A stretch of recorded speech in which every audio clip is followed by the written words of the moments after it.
এই নতজানু সরকার, এটা কিন্তু বিএনপির আবিষ্কৃত বক্তব্য।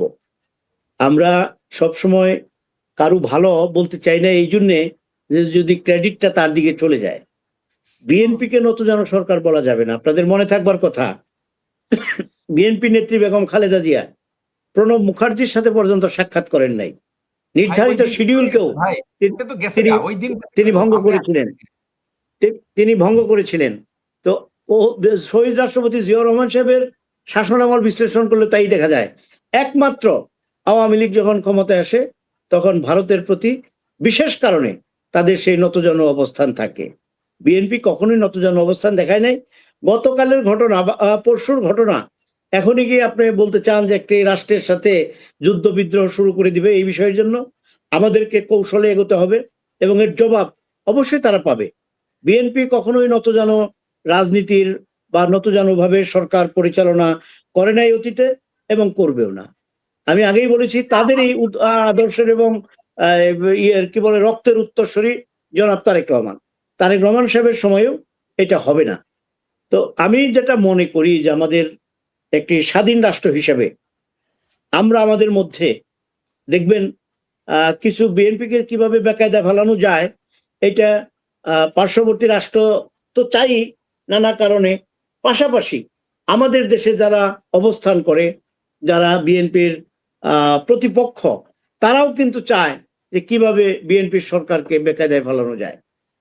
আজকে বিএনপির সরকারকে বেকায়দায় ফেললে তারা মনে করে তারাই সরকারে চলে আসবে। এত সোজা? এত সোজা তো না জিনিসটা। হিসাবটা তো খুব পরিষ্কার। আজকে আপনি দেখেন ফেলতে চাচ্ছে বিএনপিও তো জামাতের নেত্রীরা হেজাব পরে আসলো নাকি পরে আসলো, সেটা কি সংসদে দাঁড়িয়ে বলার কোনো ইয়ে আছে? যে হ্যাঁ, একটা গুরুত্বপূর্ণ পয়েন্ট বলেছেন। এই কথাটা কেন আসছে আপনারা জানেন যে 5 তারিখের পরে একটা গুপ্ত শব্দ আবিষ্কার হয়েছে। সেই আবিষ্কারটা কি কারণে? সেই আবিষ্কারটা হলো তাদের নিজস্ব পোশাক খুলে অন্য পোশাক পরে তারপরে তারা সেই যারা ছিল তারা আবার তাদের আবরণ চেঞ্জ করেছে।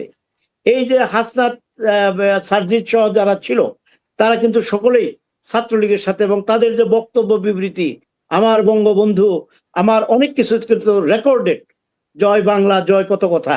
এখন আবার তাদের মুখ থেকেই ওই আওয়ামী লীগ সম্পর্কে নানা রকম বিশুদ্গার তাদের মুখ থেকে উচ্চারিত হয়। এই বিষয়গুলো কিন্তু আমাদের একটু ভেবে দেখা দরকার। এবং সেখান থেকেই আমরা এবং এদেশের মানুষ মনে করে যে তারা গুপ্তভাবে আওয়ামী ছাত্রলীগের পিছনে ছিল। অনেকেই বলে লঙ্গির তলায় ছিল, আমি এই ভাষাটা ব্যবহার করতে চাই না। এবং তাদের কারণে আজকে ইসলাম কি বলে, ইসলাম হিজাব নিকাব যে পড়বে, কিন্তু আপনি যদি ইসলামের কথা বলেন তাহলে কি তাবাসসুম, সে কি বলেছিল? সে তো পোশাকের স্বাধীনতা চেয়েছিল এবং স্লিপলেস ড্রেসে সে একটা প্রোগ্রামে, আমার যতদূর মনে পড়ে, একটা প্রোগ্রামে উপস্থিত হয়েছিল। সেই তাবাসসুম কিন্তু এখন জামাতের সমর্থনে এনসিপির মনোনীত, তিনি কিন্তু আজকে জাতীয় সংসদের সদস্য। আপনারা যদি এক এক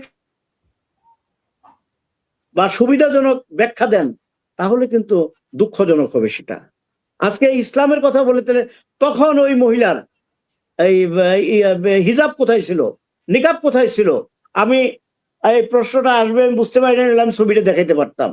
স্লিভলেস ড্রেসে সে সেখানে উপস্থিত ছিল। আজকে সে জামাতি হয়ে গেছে। এই কারণে বলা হয়েছে যে ওই যে দুইজন, তারা কারা? তাদেরকে তো চিনলাম না, তাদের তো পরিচয় না। আমাদেরকে দিকে তাকালে তো বোঝা যায়, তাদের দিকে তাকালে বোঝা যায় না। এটা একদিকে ধরে নিতে পারেন এরা একটু হাস্যরস, সংসদে হাস্যরস হয়। আরেক দিকে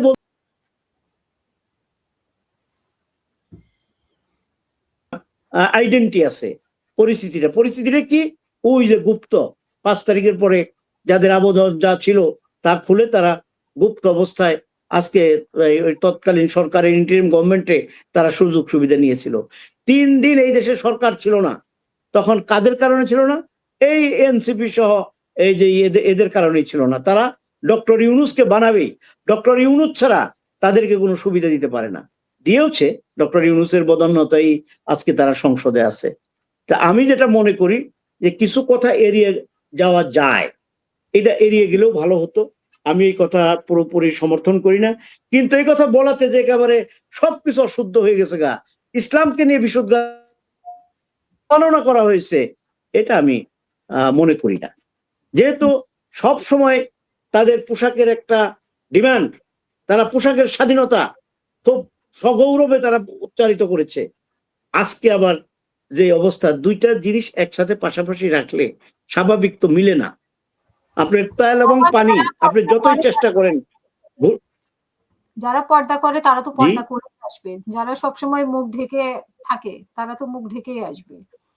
তো এখানে তো যারা সবসময় পর্দার কথা বলে, যারা আমি বুঝাইতে চাচ্ছি, যারা সবসময় ইসলামের উদ্ধৃতি দিয়ে পর্দার কথা বলে, তারাই আবার বেপর্দাদেরকে মনোনয়ন দেয়। তা আমার বক্তব্য হচ্ছে যে তেল এবং পানি আপনি যতই ঘুটেন, ওটা কিন্তু একত্রিত হবে না। সুতরাং সেটাকে কেন বলা যাবে না যে এটা তেল, এটা পানি? এটা তো বলতে গেলে তো এর কোনো সমস্যা নেই।